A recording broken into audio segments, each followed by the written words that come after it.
For decades, the unwritten contract for Canada's top talent was straightforward. You accepted a lower salary than your American peers, and in exchange, the state provided structural stability, a career in the public sector, and a guaranteed defined benefit pension.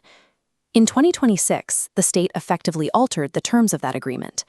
As the fiscal foundations of that contract began to erode, high performers saw the promised security of the public sector lose its luster. This chart tracks historical emigration from Canada, and it shows a sharp acceleration in early 2026. In the first quarter alone, a record 30,092 citizens and permanent residents emigrated, the highest first-quarter total recorded by Statistics Canada in 7 decades. This represents a selective hollowing out of the nation's skill and income distributions. The people leaving are predominantly young and mid-career professionals with advanced degrees in natural and applied sciences. While the bottom 50% of Canadian earners maintain relative wage parity with the United States, that parity collapses at the top of the income distribution. A study from the Bank of Canada found the top 1% of Canadian earners make only 40% of what their American counterparts command. Because of that compensation gap, roughly 40% of Canadians who would rank in the top 1% of earners have relocated south. This departure of top-tier talent accounts for 3/4 of the entire widening GDP gap between the two nations. All of the structural incentives that once anchored the most productive assets to the domestic economy have effectively been removed.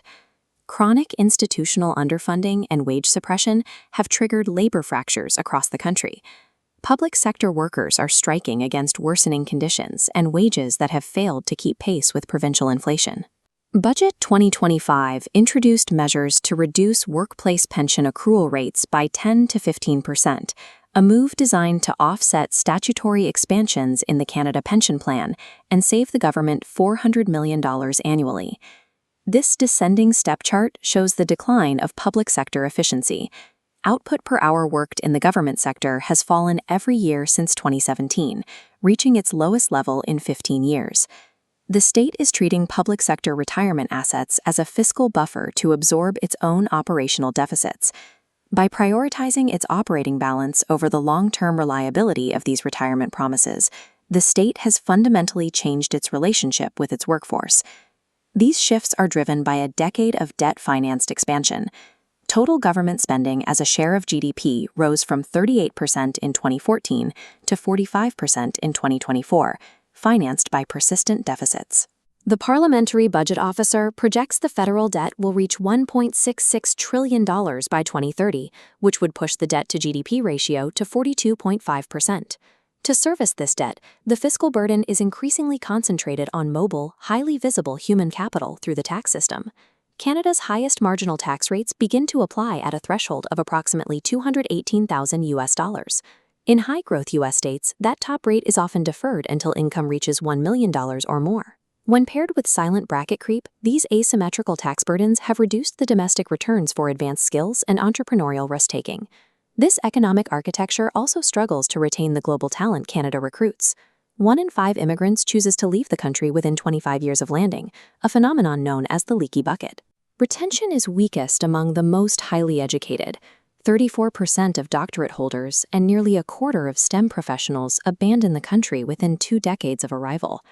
The United States remains the primary destination for these specialists, facilitated by professional visa channels like the TN visa, which currently sees approval rates of nearly 95%.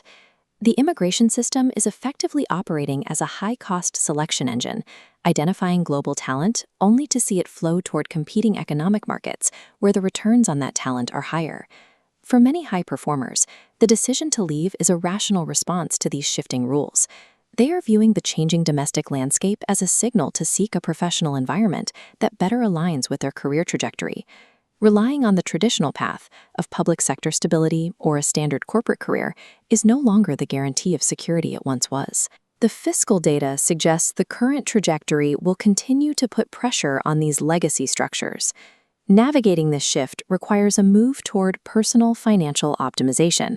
Individuals are increasingly looking for ways to shield their capital from the effects of bracket creep and pension rationalization.